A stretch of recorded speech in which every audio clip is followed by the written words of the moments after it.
Tuesday is the one and only vice presidential debate of the cycle. It'll take place in New York City. CBS News hosting. Norah O'Donnell, Margaret Brennan will be moderating. Many are anticipating a high-stakes event following the Trump-Harris mashup earlier this month. It's the last debate currently on the schedule, so what can we expect? Joining me now, two men who have firsthand experience debating each of these candidates. Former Democratic Congressman from the great state of Ohio, Tim Ryan. He debated Senator JD Vance twice during that Senate battle in 2022. This is not a guy who's ready to protect the rights of women. These are complicated circumstances. The reason why we have skyrocketing gun violence in this country is because Tim Ryan and a lot of Democrats decided to declare war on America's police. That shooter had all these great replacement theory writings that JD Vance agrees with. Tim Ryan blames me and not himself for passing those laws in the first place. Doesn't make any sense, Tim. Don't try to spin this because you don't want to talk about the fact that you're with the extremists. And former Republican Minnesota State Senator Dr. Scott Jensen, he debated Governor Tim Walz 3 times in 2022. I reject Governor Walz's comment that this is a false argument between family farms and that. This is not a false argument. We are competing globally. We are creating trade deals together, and the folks in this room made that happen. I'm proud of Minnesota's response. I'm proud of Minnesota's first responders who were out there, from firefighters to police to the National Guard. Tim Walz denigrated the National Guard.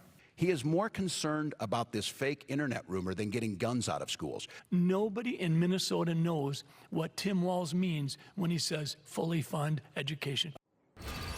Congressman Ryan, you debated JD Vance twice in that cycle. What stands out to you? I just think how slippery he can be. You know, there's a part of his thinking is I'm going to kind of deny what I said that's on tape in this moment when the lights are on and there's a lot of viewers, and then I'll clean it up after. So I think you're going to see a lot of misrepresentation. I think you'll see lies. And I think it's going to be very important for Tim Walz to be calling him out in real time. He's pretty good on his feet, right? What props would you offer in terms of JD Vance as a debater? Well, he's very thin-skinned, and so I think any kind of points that you want to make that are going to question his intellect or question his credibility or his honesty, I think that's when he kind of gets out of his comfort zone.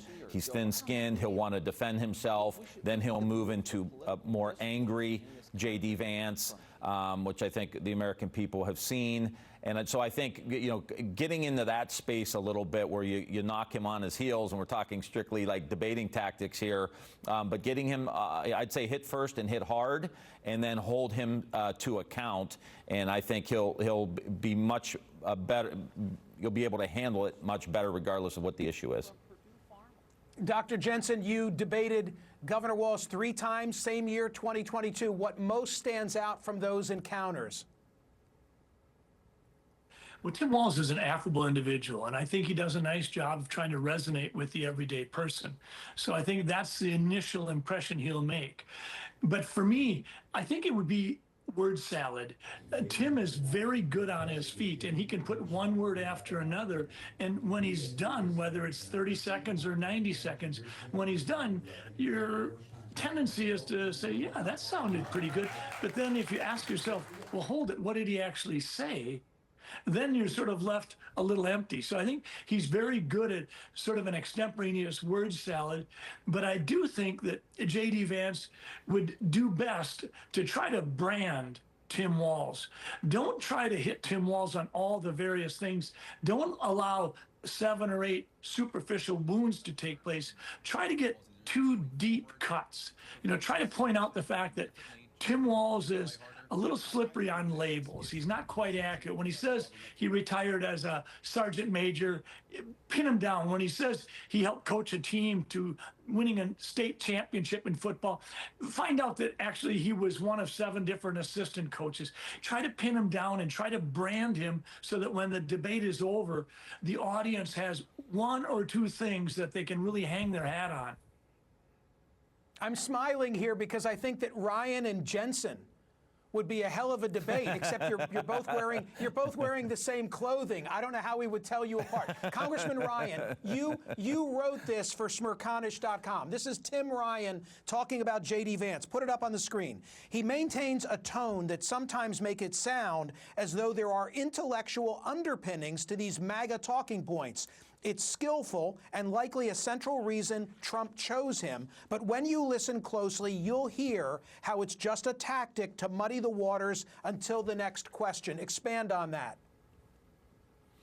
Yeah, I think that is why Trump picked him. I think, Trump will say something completely insane, 10 minutes before, and JD Vance will be on all the cable news shows wrapping around some kind of intellectual underpinnings to whatever crazy stuff he just said. And so I think tomorrow, when the debate happens, it's going to be an audience of one for JD Vance. His job is to make sense of the insanity. We just saw him try to do it around the Haitian issue in Springfield, Ohio, where he was saying all of a sudden, like, well, if I have to make up a story to get the attention of the American media, blah, blah, blah. Like, you'll hear a lot of that stuff, trying to put a bow, trying to put lipstick on the pig. But that gives an opening, I think, to Tim Walz to go forward and say, this is BS. They're talking about themselves. Let's talk about the future of the country. Dr. Jensen, you wrote these words for Smerconish.com. In closing, I feel compelled to share what should be expected from Tim Walz. Expect him to address his audience with hopeful and heartfelt words at a rapid-fire pace. Keenly crafted phrases will help him stay in safe harbors. The arc of his moral compass is more likely to bend toward an expedient moment in time than to be framed by a deeply rooted fabric of long-standing convictions. Expand on that. I think Tim Walz is nimble. I think that he knows, and his team has coached him, when he can abandon someone who heretofore had been a big supporter. Tim Walz, at one time, very much gloried in both the contributions and the endorsement of the NRA.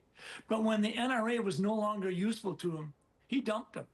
I think a lot of people don't realize that in 2022, when I ran against him, the district that he had represented in Minnesota, the congressional district, he had won that 6 times in a row.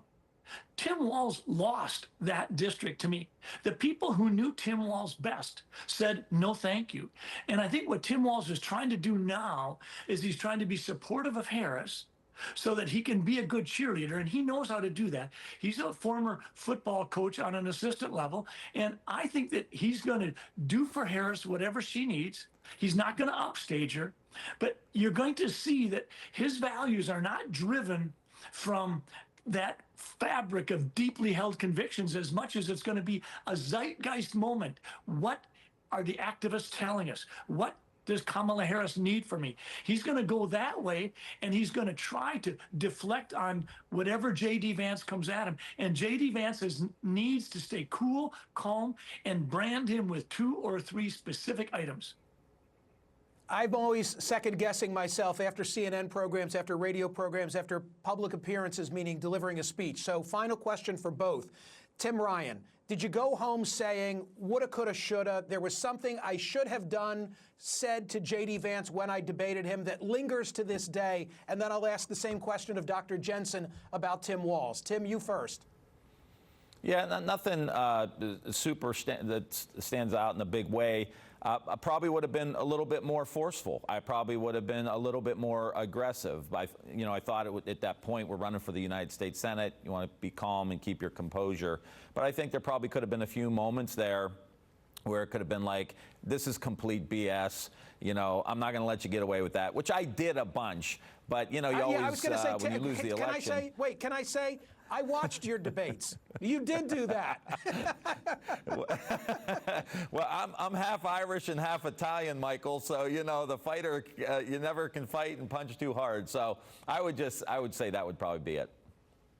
And Dr. Jensen, I watched all 3 of yours as well. I've been immersed in both of you guys for the last couple of days. What do you wish you had said or done relative to your debates with Walz, Governor Walz? Michael, I made a mistake. I thought that Tim Walz was going to be true to his word when he said, yes, we'll have more debates. We'll have statewide televised debates. If I had known that it was going to be such a short conversation, I would have pushed much harder on the three basic issues that confronted us at that time: inflation and the economy, crime and safety, and education and what was happening to our kids. I thought we were going to get a broader conversation down the road. So from that perspective, we addressed the conversation and the questions that the moderators brought to us. Had I known that I wasn't going to get the chance to have a single televised statewide debate with Tim Walz, I would have pushed much harder on, tell us, Tim, why you're losing to me by double digits on each one of those three key issues: inflation, crime, and education. I don't think he ever answered that question to the Minnesotans. Tuesday's going to be interesting. Thank you both, men. You're uniquely qualified to provide this analysis, and we're grateful. Thanks, Michael. Thank you.